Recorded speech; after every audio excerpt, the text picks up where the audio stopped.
Hello students, welcome to affairs cloud. My name is Vikas Rana. Students, हम best of the best current affairs provide करते हैं।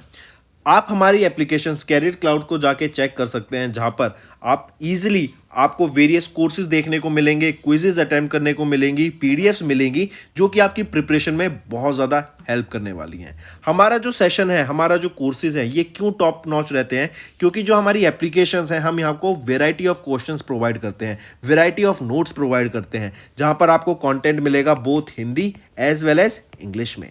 आपको क्या करना है, हमारी एप्लीकेशन को डाउनलोड करना है गूगल ऐप स्टोर से, जो कि आप इजीली कैरियर्स क्लाउड के नाम से सर्च करके डाउनलोड कर सकते हैं। And once you have downloaded, आपको लॉगिन करना पड़ेगा with your Gmail ID. And login करने के बाद आपको हमारी जो भी कोर्सेज हैं वो यहाँ पर आपको सारे देखने को मिलेंगे। जो भी आपको क्विज अटेम्प्ट करनी है वो देखने को मिलेगी। आपको ई बुक्स मिलेंगी, यहाँ पर पाथ मिलेंगे आपको। एंड जैसे मैंने आपको बताया, हम डेली बेसिस पे, वीकली बेसिस पे और मंथली बेसिस पे करंट अफेयर्स अपलोड करते हैं, both in Hindi as well as English language. यहां पर आप देखेंगे जो डेली बेसिस पे आपको नोट्स प्रोवाइड किए जाएंगे, फिर आप YouTube पे वीडियो देख सकते हैं, उसके बाद आप आके इस एप्लीकेशन पे क्विज अटेम्प्ट कर सकते हैं डेली बेसिस पे, जो कि बहुत ज़्यादा हेल्पफुल रहने वाले हैं। सिमिलरली वीकली बेसिस पे भी आप ये करेंगे, जो करंट अफेयर्स हैं उसकी आपको पीडीएफ मिलेगी एंड आप क्विज अटेम्प्ट कर सकते हैं वीकली बेसिस पे भी, जो कि आपकी प्रिपरेशन को एक स्टेप आगे लेके जाएगा। एंड फिर ऐसे ही जो मंथली बेसिस पे आपको 100 क्वेश्चंस की इंपॉर्टेंट पीडीएफ मिलेगी, वो आप रिवीजन के लिए एक बहुत अच्छा सोर्स रहेगा आप सभी स्टूडेंट्स के लिए जो गवर्नमेंट एग्जाम एस्पिरेंट्स हैं। इसी के साथ साथ आप देखेंगे, हम बैंकिंग और इकोनॉमी के करंट अफेयर्स प्रोवाइड करते हैं आपको। हम state wise current affairs provide करते हैं, चाहे वो उत्तराखंड, उत्तर प्रदेश, त्रिपुरा, तेलंगाना, कोई भी स्टेट हो। नॉट जस्ट दिस फ्रेंड्स, इसी के साथ साथ देखेंगे हम आपको टॉपिक वाइज करंट अफेयर्स भी प्रोवाइड करते हैं, और ये टॉपिक्स बहुत ज़्यादा इंपॉर्टेंट होते हैं। टॉपिक्स देखें तो जैसे important days, national affairs, international affairs, sports, defence, science and technology, apps and web portals, name the topic, और आपको उस टॉपिक के यहाँ पे करंट अफेयर्स देखने को मिलेंगे। जो भी गवर्नमेंट स्कीम्स लॉन्च की जाती हैं, जो भी एमओयू साइंस किए जाते हैं, जो भी इंडेक्सेस एंड रिपोर्ट्स आती हैं, वो सारी हमारे द्वारा कवर की जाती हैं, ताकि स्टूडेंट को one of the best experience मिल सके करंट अफेयर्स का। फ्रेंड्स, ये हमारी वीडियो थी। आई होप आपको वीडियो पसंद आई होगी। इसी के साथ साथ फ्रेंड्स, आप हमारे यूट्यूब चैनल को सब्सक्राइब कर सकते हैं, आप टेलीग्राम चैनल पे जाके हमें फॉलो कर सकते हैं। एंड इसी के साथ साथ अगर आपको कोई भी प्रॉब्लम आ रही है, या तो पेमेंट में या हमारे कोर्सेज के साथ, तो आप हमें कांटेक्ट कर सकते हैं एट द नंबर 7677333862, या फिर आप हमारी मेल आईडी पे हमें मेल कर सकते हैं। And I will make sure कि आपकी जो प्रॉब्लम है उसको जल्दी से जल्दी सॉल्व किया जाए। इसी के साथ साथ आप हमारे इंस्टाग्राम हैंडल affairscloud_official को फॉलो कर सकते हैं। कोड और याद रखना, वो है विकास10। अगर आपको 10% का एक्स्ट्रा डिस्काउंट चाहिए तो आप विकास10 का कोड यूज कर सकते हैं, आपको क्रैक 10 के अलावा 10% का डिस्काउंट यहां पे मिलेगा। और इसी के साथ साथ अगर आपको कोई भी इश्यू आ रहा है हमारी एप्लीकेशन से रिलेटेड, वेबसाइट से रिलेटेड, या आपका कोर्स परचेज नहीं हो रहा, या आपका कोर्स परचेज हो गया, पैसे कट गए हैं, या कोई भी इशू आ रहा है, तो आप हमें कॉन्टैक्ट कर सकते हैं एट द नंबर 9677333862, या फिर आप मेल कर सकते हैं support@affairscloud.com पे। एंड आई मेक श्योर हमारा रिप्रेजेंटेटिव आपको जल्दी से जल्दी आपको रीच करेगा एंड आपकी प्रॉब्लम को सॉल्व करेगा। हेलो एवरीवन, तो आज की वीडियो में 24 अक्टूबर के इंपॉर्टेंट करंट अफेयर्स डिस्कस करते हैं। काफ़ी हेल्पफुल और बेनिफिशियल सेशन रहेगा, एंड तक बने रहिएगा। चलिए स्टार्ट करें। सबसे पहले हम बात करते हैं ग्लोबल मैरीटाइम इंडिया समिट की, राइट, GMIS। इसका भी हमने 3rd एडिशन ऑब्जर्व किया था। लोकेशन का क्वेश्चन आ जाता है कि कहाँ पर हुई थी ये ग्लोबल मैरीटाइम इंडिया समिट, तो मुंबई में हमें देखने को मिली थी। एंड जैसा नेम सजेस्ट कर रहा है, ग्लोबल मैरीटाइम इंडिया समिट, यहाँ पे इंडिया के मैरीटाइम सेक्टर, या फिर हम बोलें ब्लू इकोनॉमी को ग्रो करने की बात की गई। नए प्रोजेक्ट्स यहाँ पे लॉन्च किए गए हैं, काफ़ी सारे MOUs यहाँ पर साइन किए गए हैं, उसके बारे में देखेंगे। सबसे पहले याद रखेंगे, जो ग्लोबल समिट है, हम बात करें ग्लोबल मैरीटाइम इंडिया समिट, अगर इसी की बात करें सबसे पहले, इसके दौरान प्राइम मिनिस्टर नरेंद्र मोदी ने अमृतकाल विजन 2047 को लॉन्च किया, क्योंकि हम जानते हैं 2047 में 100 साल पूरे हो जाएंगे इंडिया की इंडिपेंडेंस को। एंड यहाँ पर इंडिया की ब्लू इकोनॉमी को, या फिर इंडिया की मैरीटाइम ब्लू इकोनॉमी को ग्रो करने की बात की गई। एंड इसी समिट के दौरान 23,000 करोड़ के प्रोजेक्ट्स को यहाँ पर लॉन्च किया गया। अब इसमें हम देखेंगे, ये जो ग्लोबल मैरीटाइम इंडिया समिट थी, 70 से भी ज़्यादा कंट्रीज़ ने इसमें पार्टिसिपेट किया। एंड यहाँ पे जो ऑर्गेनाइजर्स जो मेन रहेंगे वो आपको याद रखने हैं, वो है ministry of port shipping waterways, India ports association and FICCI के द्वारा इसको ऑर्गेनाइज कराया गया था। फिर इसी के अलावा याद रखेंगे, PM मोदी ने यहाँ पे लॉन्च किया ports for productivity. Ports for productivity, correct, ताकि पोर्ट्स की अगर बढ़ेंगे, पोर्ट्स अच्छे डेवलप होंगे तो प्रोडक्टिविटी भी आएगी।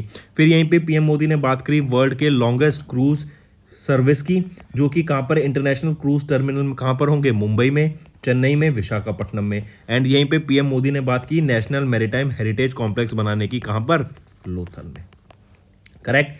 फिर इसके अलावा याद रखेंगे सरबंदना सोनोवाल जी के द्वारा यहाँ पे बायलेटरल मीटिंग्स की गई इटली, टैंजानिया एंड श्रीलंका के वेरियस मिनिस्टर्स के द्वारा, ताकि मैरीटाइम कॉपरेशन को यहाँ पे बढ़ावा दिया जा सके, करेक्ट। और इस GMIS global maritime India summit के दौरान 360 से भी ज्यादा MOUs यहाँ पर साइन किए गए हैं 8.35 लाख करोड़ की लागत के साथ। और यहाँ पर हम देखेंगे मल्टीपल प्रोजेक्ट्स हमें आने वाले टाइम में देखने को मिलेंगे।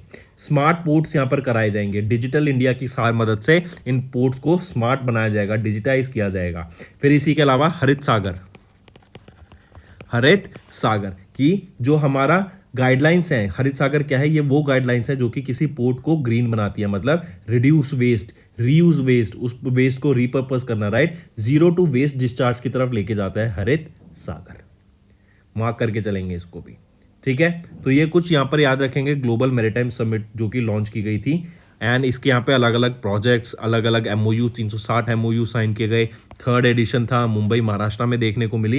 एंड ये ऑर्गेनाइजर कौन थे यहाँ पे, जैसे हमने अभी देखा 3 ऑर्गेनाइजर्स याद रखेंगे, ministry of port shipping waterways, Indian port association and FICCI, ठीक है।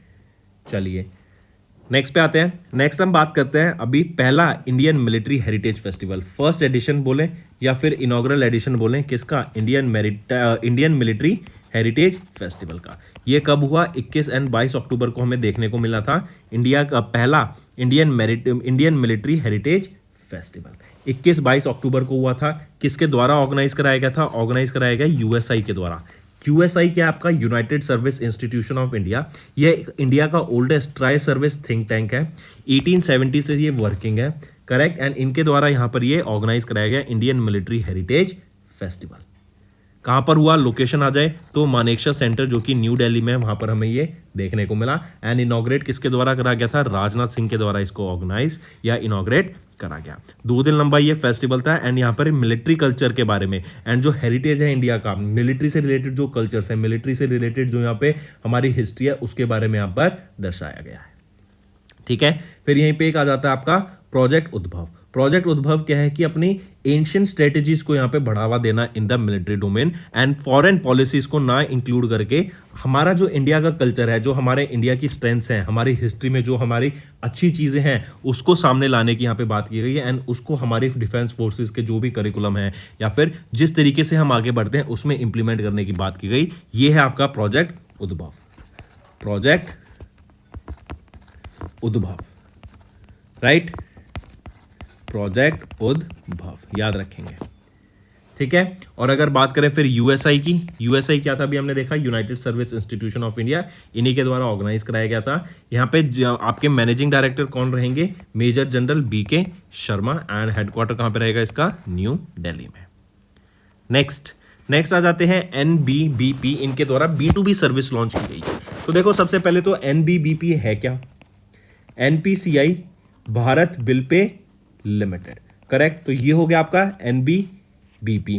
इनके द्वारा भी B2B सर्विस लॉन्च की गई है। किसके साथ मिलकर लॉन्च की गई है B2B सर्विस, तो एक्सिस बैंक के साथ मिलकर यहां पर B2B सर्विस ये लॉन्च करी गई है। अब B2B क्या होता है, B2B होता है बिजनेस टू बिजनेस, एक हो जाता है बिजनेस टू कस्टमर। तो यहां पे B2B सर्विस लॉन्च की गई NBBP के द्वारा एक्सिस बैंक के साथ कोलैबोरेट करके। एंड यहां पे याद रखेंगे जो इंपॉर्टेंट चीज है क्या, कि पहली बार माई जियो एप्लीकेशन पे लॉन्च की गई आरजू के द्वारा, जो कि एक टेक प्लेटफॉर्म है, रिटेल टेक प्लेटफॉर्म रहेगा, राइट। तो यहां पर आप देख सकते हैं माई जियो ये वो पहली एप्लीकेशन बन गई to go live with B2B category payments, और आरजू ये वो पहला बिलर बना in the category with the support from Jio payments bank. और आरजू क्या है, ये एक B2B आरजू क्या है, ये एक आपका B2B टेक प्लेटफॉर्म रहेगा, ठीक है, मार्क करके चलेंगे। और axis bank became the first BOU enabling B2B payments, right. तो NBBP ने किसके साथ टाइप किया, किस बैंक के साथ, एक्सिस बैंक के साथ, ताकि B2B सर्विसेज को लॉन्च किया जा सके। मार्क करके चलेंगे इसको। फिर इसी के साथ अगर हम बात करें तो एक्सिस बैंक की बात करें तो managing director chief executive officer कौन रहेंगे? अमिताभ चौधरी। हेडक्वार्टर मुंबई महाराष्ट्र में एंड 1993 में इस्टेब्लिश किया गया। ऐसे ही एनपीपीबी की बात करें तो यहाँ पे chief executive officer Nupur Chaturvedi.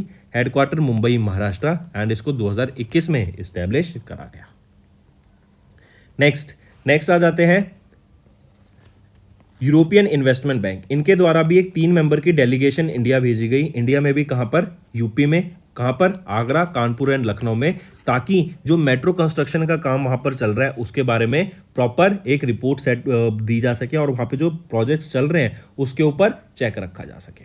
ठीक है, तो एग्जामिन करने के लिए मेट्रो कंस्ट्रक्शन वर्क को आगरा, कानपुर एंड लखनऊ में 3 मेंबर की एक डेलीगेशन भेजी गई यूरोपियन इन्वेस्टमेंट बैंक के द्वारा। रीजन क्या है? क्योंकि यूरोपियन इन्वेस्टमेंट बैंक यहां पर इन कंस्ट्रक्शन प्रोजेक्ट्स को फंड कर रहा है। मार्क करके चलेंगे तभी तो भेजेंगे, और वो देखना चाहते हैं कि कैसा काम चल रहा है, ठीक चल रहा है नहीं कर रहा, इसीलिए। फिर दूसरी चीज आ जाती है कि जो ये मेट्रो कंस्ट्रक्शन की जा रही है किस डिपार्टमेंट के द्वारा की जा रही है?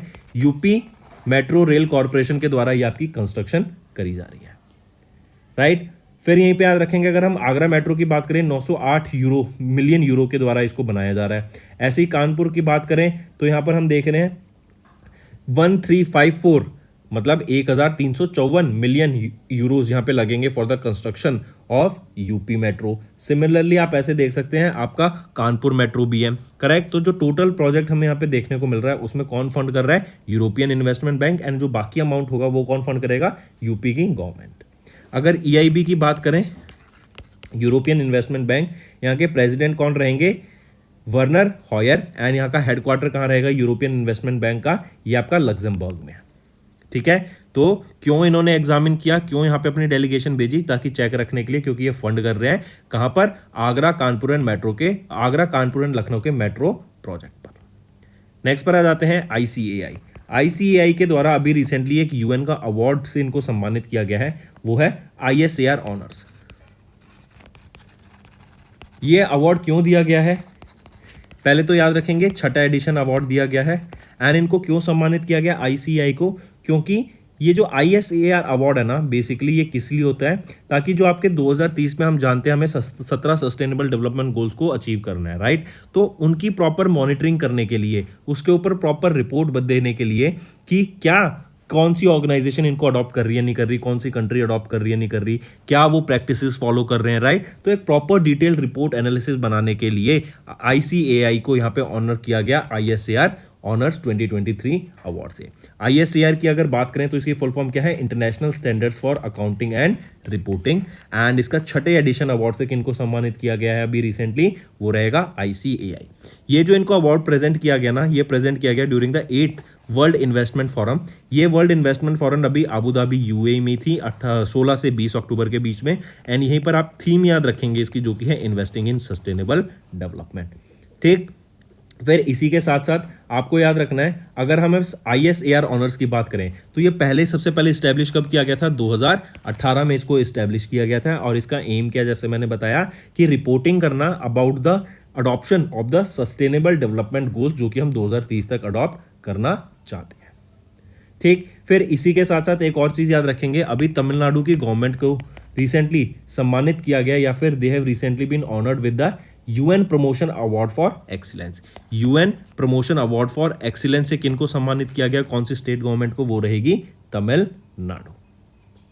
ठीक है, चलिए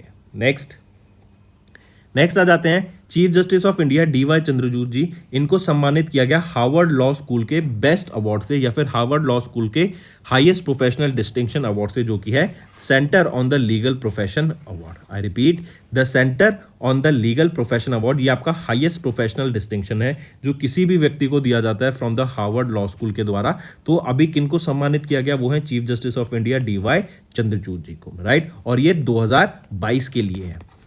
ठीक है, दिसंबर 2022 में इनको अनाउंस किया गया था as the recipient of the award, और अभी इनको सम्मानित किया गया। सिमिलरली 2023 के अवार्ड से कौन रेसिपिटेंट रहेंगे? वो है डाना रेमस, और इनको भी सून इस अवार्ड से सम्मानित करा जाएगा। Correct. So coming back, centre on the legal profession award 2022 से किनको सम्मानित किया गया? वो है chief justice of India DY Chandrachud ji. And for global leadership इनको यहाँ पे सम्मानित किया गया हार्वर्ड यूनिवर्सिटी के द्वारा, जो कि कहां पर है? यूएसए में।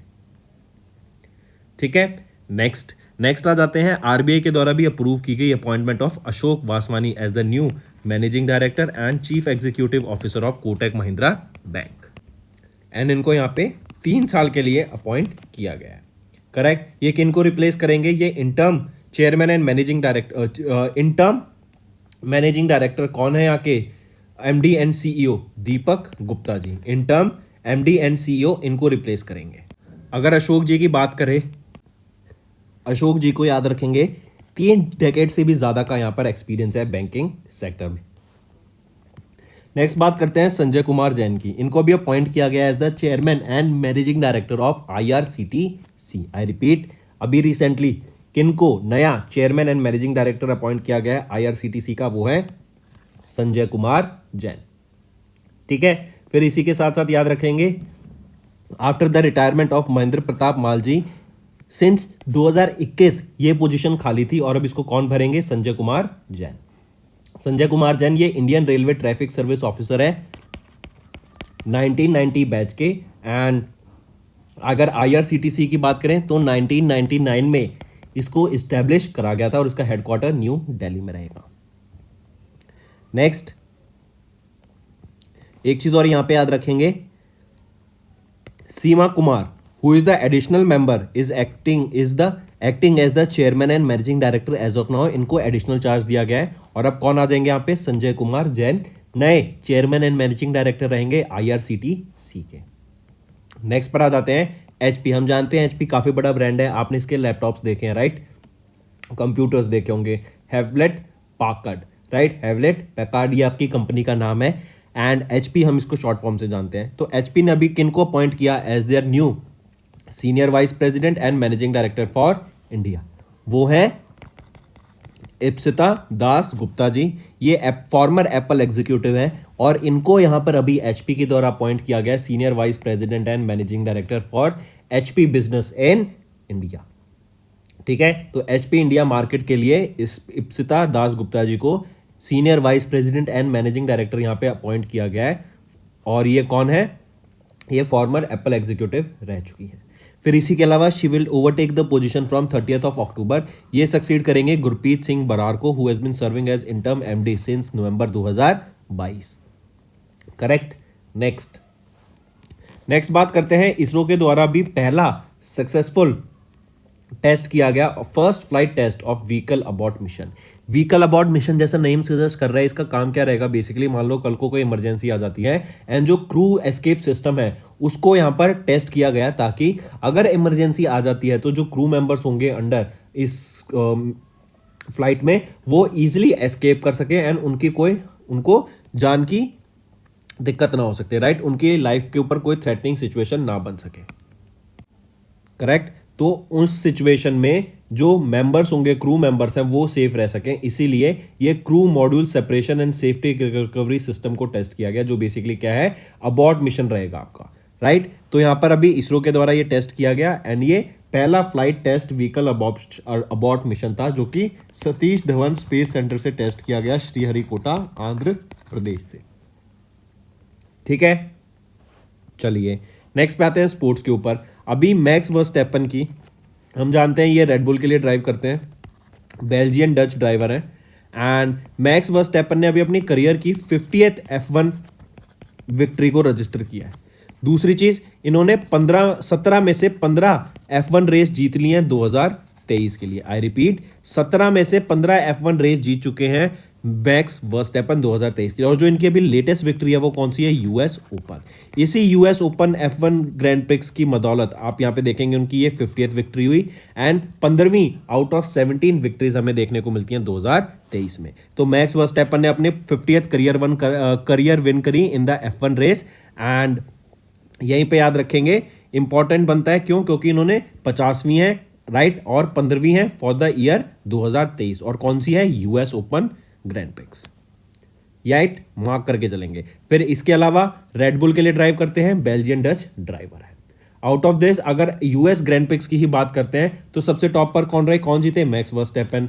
लैंडो नॉरिस सेकंड पोजीशन पे और कार्लोस सेंस ये आपके थर्ड पोजीशन पर आ जाते हैं। ठीक है। फिर इसी के अलावा अगर करियर विंस की बात देखें तो लुइस हैमिल्टन की 103 हो चुकी हैं, Michael Schumacher 91, Sebastian Vettel 53 and Alain Prost इनकी 51 है। करेक्ट, और इन्होंने अभी 50 विन क्लब को ज्वाइन कर लिया है मैक्स वर्स्टैपन ने। नेक्स्ट, रिवर्स स्विंग, ये एक बुक का नाम है, ऑथर रहेंगे Ashok Kumar Tandon.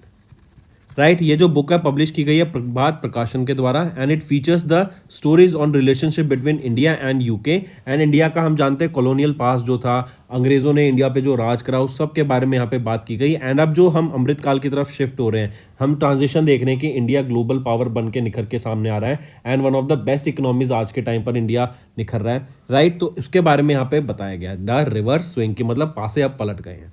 This book also features the interesting fact about former prime minister like Atal Bihari Vajpayee and PV Narasimha Rao जी। वो बुक को ऑथर किसके द्वारा किया गया? अशोक कुमार टंडन के द्वारा। बुक का नाम है द रिवर्स स्विंग। नेक्स्ट आ जाते हैं इंपॉर्टेंट डेज पर। इंटरनेशनल स्टटरिंग अवेयरनेस डे कब ऑब्जर्व किया जाता है? 22 अक्टूबर को ये डे ऑब्जर्व किया जाता है, international stuttering awareness day. And as the name suggest, ताकि जो स्टटरिंग है ये एक स्पीच डिसऑर्डर है एंड काफ़ी सारे लोग अक्रॉस द ग्लोब इससे इफेक्ट होते हैं, तो इसके बारे में अवेयरनेस क्रिएट कराने की बात की जाती है। और इसी डे को इंटरनेशनल स्टैमरिंग अवेयरनेस डे के नाम से भी जाना जाता है, जो होता है हकलाना। राइट, इसके लिए एक सिंबल होता है, याद रखेंगे, सी ग्रीन रिबन। ये सी ग्रीन रिबन यहाँ पर आपका सिंबल रहेगा for this international stuttering awareness day. Next आ जाता है international lead poisoning prevention week. कब ऑब्जर्व किया जाता है? 22 से लेकर 28 अक्टूबर। एंड याद रखेंगे ये लास्ट अक्टूबर वीक में ऑब्जर्व किया जाता है। 2023 में 22 से 28 अक्टूबर तक था। एंड इसकी थीम भी याद रखेंगे जो कि है एंड चाइल्डहुड लेड पॉइजनिंग, या आप इसको कैंपेन की थीम भी कह सकते हैं कि क्या रहेगी of this international lead poisoning week, prevention week की, वो है एंड चाइल्डहुड लेड पॉइजनिंग। पहली बार कब ऑब्जर्व किया गया? 1998 में पहली बार ये ऑब्जर्व किया गया था। पहली बार कब ऑब्जर्व किया गया है? करेक्ट, 2011 में इसको पहली बार ऑब्जर्व किया गया था। ठीक है, चलिए नेक्स्ट पे आते हैं। नेक्स्ट आ जाता है world snow leopard day. 23 October को ऑब्जर्व करते हैं एंड इनकी प्रिवेंशन के लिए ये डे ऑब्जर्व किया जाता है, क्योंकि ये रेड लिस्ट में इनका नाम है। रेड लिस्ट क्या है? वो एंडेंजर्ड स्पीशीज की लिस्ट है of IUCN, international union for conservation of nature. फिर यहीं पे अगर स्नो लेपर्ड की बात करें तो इनका साइंटिफिक नेम क्या है? पैंथेरा यूनिसिया। और यहीं पे याद रखेंगे अगर टाइगर की मैं बात करूं, टाइगर का साइंटिफिक नेम क्या है? Panthera tigris. करेक्ट, चलिए पहली बार ये डे कब ऑब्जर्व किया गया था? 2014 में इस डे को पहली बार ऑब्जर्व किया गया। मूविंग ऑन, इंपॉर्टेंट है, ये मार्क करके चलेंगे। अभी रिसेंटली उत्तराखंड के चीफ मिनिस्टर पुष्कर सिंह धामी जी के द्वारा एक पोर्टल लॉन्च किया गया जो कि है नंदा गौरा योजना पोर्टल। नंदा गौरा योजना पोर्टल ये बेसिकली क्या है? फाइनेंशियल हेल्प प्रोवाइड कराने के लिए to the girls of Uttarakhand ये पोर्टल लॉन्च किया गया। इसके अंडर क्या है कि जो वीमेंस हैं उनको यहाँ पर, जो गर्ल्स हैं उनको यहाँ पर फाइनेंशियली हेल्प प्रोवाइड कराई जाएगी। इसके अंडर आपको क्या है, यहाँ पर एक ऑनलाइन फैसिलिटी है to be annually available to about 50,000 girls. And Uttarakhand में जो भी, जब भी किसी घर में कोई लड़की पैदा होगी तो वहाँ पर उनकी फैमिली को 11,000 रुपये on the time of the birth. And उसके बाद जब वो लड़की 12th क्लास पूरी कर लेगी तो उनको 51,000 रुपये यहाँ पर दिए जाएंगे। करेक्ट, तो ये आपकी है नंद गौरा योजना पोर्टल, इसके अंडर ये फैसिलिटी प्रोवाइड कराई गई। और ये जो नंद गौरा योजना स्कीम थी ना, बेसिकली ये क्यों लॉन्च की गई थी? जैसे ये गर्ल्स को इतना हेल्प करा रहे हैं, फाइनेंशियल हेल्प प्रोवाइड कर रहे हैं, इससे क्या होगा कि जो जेंडर रेशियो है ना वो इक्वल होगा। एंड हम देखते हैं वीमेन्स, गर्ल्स के खिलाफ अभी भी काफ़ी ज़्यादा डिस्क्रिमिनेशन देखने को मिलता है, उनको स्कूल भी नहीं भेजा जाता, तो उस इक्वालिटी में यहाँ पे काफ़ी ज़्यादा बेनिफिट देखने को मिलेगा उत्तराखंड में। तो ये उत्तराखंड की है, याद रखेंगे, नंद गौरा योजना स्कीम। राइट, चलिए तो दोस्तों ये थे हमारे आज के इंपॉर्टेंट करंट अफेयर्स। अब आ जाते हैं वन लाइनर रिवीजन पे। पीएम मोदी ने इनॉग्रेट किया 3rd edition of Amritkaal vision 2047 and यहाँ पे अलग अलग चीज़ें हमने डिस्कस करी। Then union defence minister Rajnath Singh ने इनॉग्रेट किया पहला इंडियन मिलिट्री हेरिटेज फेस्टिवल जो कि न्यू दिल्ली में हुआ। NBBP इन्होंने एक्सिस बैंक के साथ मिलकर B2B सर्विस लॉन्च करी। Correct, EIB European investment bank इन्होंने 3 अपने मेंबर्स भेजे ताकि एग्जामिन किया जा सके आगरा, कानपुर, लखनऊ मेट्रो कंस्ट्रक्शन को, क्योंकि EIB यहाँ पे फंड कर रहा है इस प्रोजेक्ट को। 8th WIF की बात करें तो यहाँ पे ICAI को ISAR ऑनर से सम्मानित किया गया from UNCTAD and Tamil Nadu guidance has one the UN promotion award.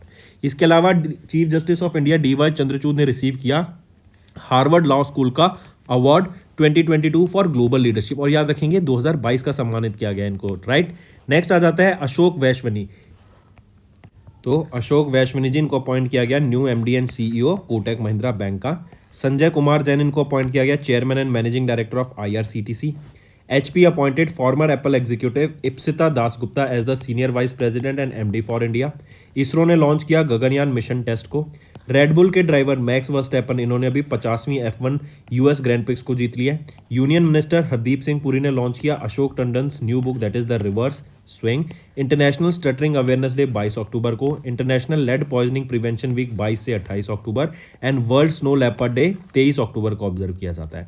वहीं पे उत्तराखंड के चीफ मिनिस्टर ने लॉन्च किया नंद गौरा योजना पोर्टल फॉर गर्ल्स। यहाँ पे फाइनेंशियल एड स्कीम रहेगी आपकी।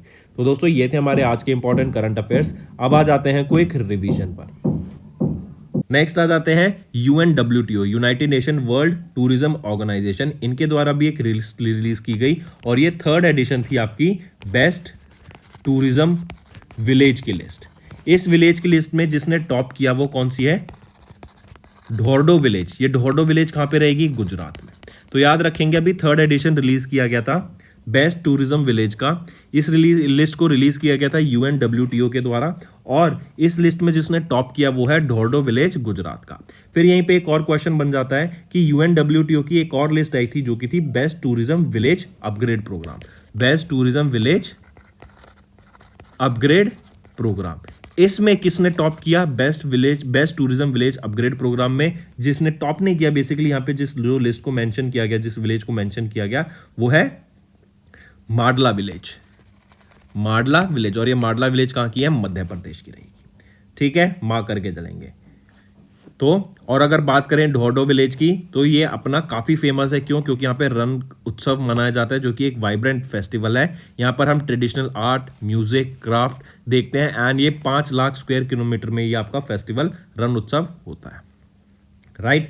तो बेस्ट टूरिज्म विलेज का अवार्ड UNWTO का किसको मिला है? वो है ढोरडो विलेज जो कि गुजरात में है। और यहीं पे best tourism village upgrade programme किसको बताया गया? कौन आया इस लिस्ट में? माडला विलेज मध्य प्रदेश की।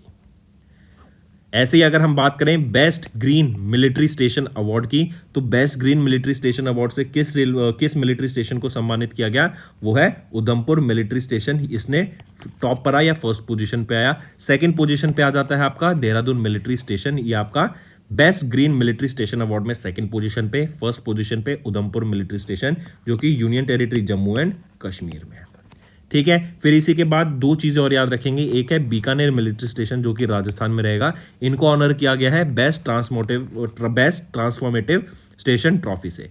और इसी के साथ साथ अभी रिसेंटली क्वेश्चन ये भी आ सकता है आपका, यही पूछ लेंगे आपसे कि बेस्ट ट्रांसफॉर्मेटिव स्टेशन की ट्रॉफी से किनको सम्मानित किया गया? Bikaner military station. कहां पर है आपका बीकानेर मिलिट्री स्टेशन? ये आपका रहेगा राजस्थान में। ठीक है, फिर इसी के साथ साथ COAS फ्लाइट सेफ्टी ट्रॉफी से किसको सम्मानित किया गया? वो है 671 army aviation squadron reconnaissance and observation. इनको ऑनर किया गया COAS फ्लाइट सेफ्टी ट्रॉफी से 2022-23 के लिए। नेक्स्ट पे आते हैं फिर नरगिस मोहम्मदी। आप इनको पिक्चर में देख सकते हैं। ये एक सोशल एक्टिविस्ट है। ये ईरान में जो वीमेंस के खिलाफ जो भी सप्रेशन हो रहा है, जो इनके खिलाफ जो भी हम देखते हैं कि इनके राइट्स के बारे में, राइट, जो वीमेन के खिलाफ ईरान में स्पेशली हम देखते हैं इतना ज़्यादा ह्यूमन राइट्स वायलेशन है, तो उनके खिलाफ नरगिस मोहम्मदी ये वर्क कर रही हैं, राइट। ये अभी जेल में है एंड इनको 2023 में ही अभी रिसेंटली नोबेल पीस प्राइज से सम्मानित किया गया। पहली चीज तो ये याद रखेंगे। दूसरा याद रखेंगे, इनको अभी रिसेंटली और नरगिस मोहम्मदी को ही यहां पर सम्मानित किया गया है मदर टेरेसा मेमोरियल अवार्ड से। मदर टेरेसा अवार्ड से किनको सम्मानित किया गया? नरगिस मोहम्मदी को। इन्हीं को ही नोबेल पीस प्राइज से भी अभी सम्मानित करा गया था।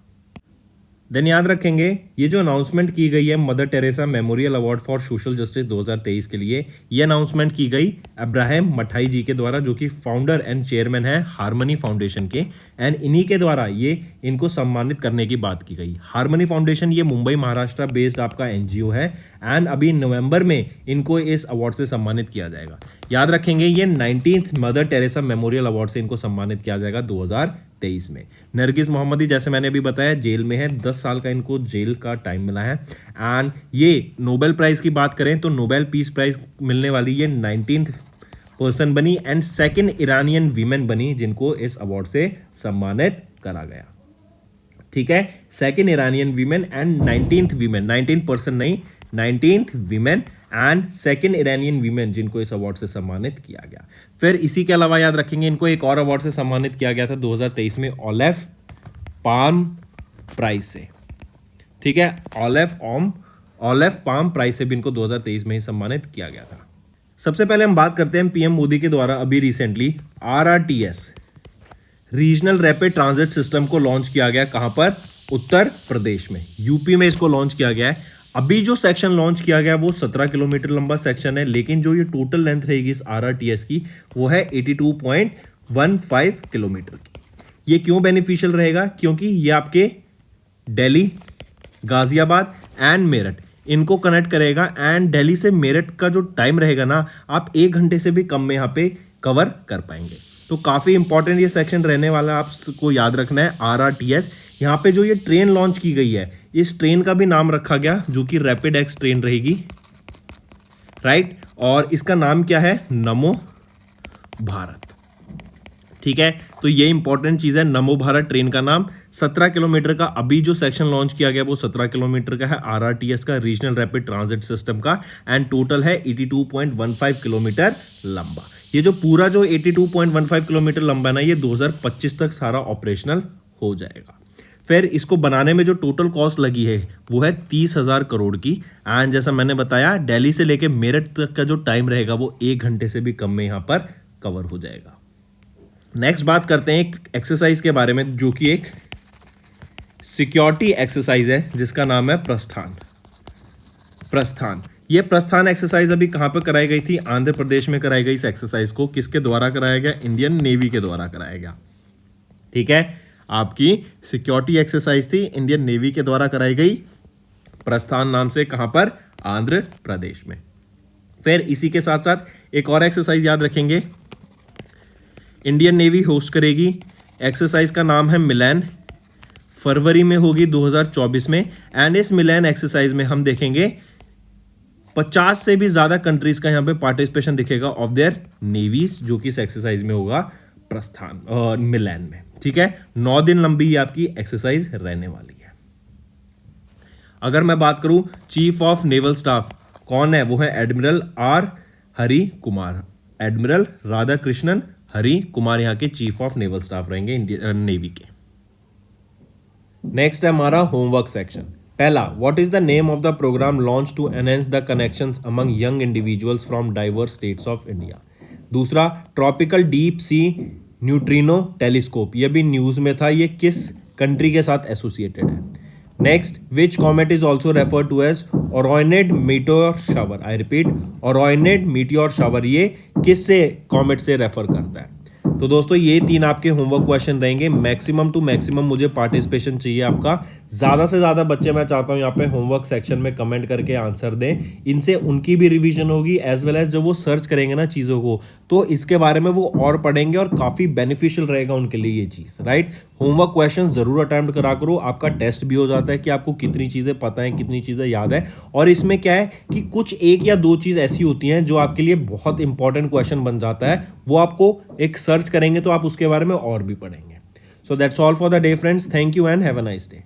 That's all for the day, friends. I hope you enjoyed the session and you can follow us on the YouTube channel, as well as apart from YouTube channel, you can go and follow us at Affairs Cloud Telegram channel. And if you have any queries related to the content or the of courses offered to you or the payment which you did on the application, you can contact us on the number provided, that is 7677333862. Apart from this, friends, you can follow us on the Facebook as well as on Instagram handle, that is affairscloud_official. In the end, friends, if you use a code that is Vikas10, you will be getting an additional extra 10% discount by using this code Vikas10. Also, if you have any problem regarding the course purchase, any problem regarding to our application, you can contact us on the mobile number that is 9677333862. And if you want to mail us, you can also mail us on support@affairscloud.com, and I assure you that our representative from us will be contacting you soon and resolving your issue.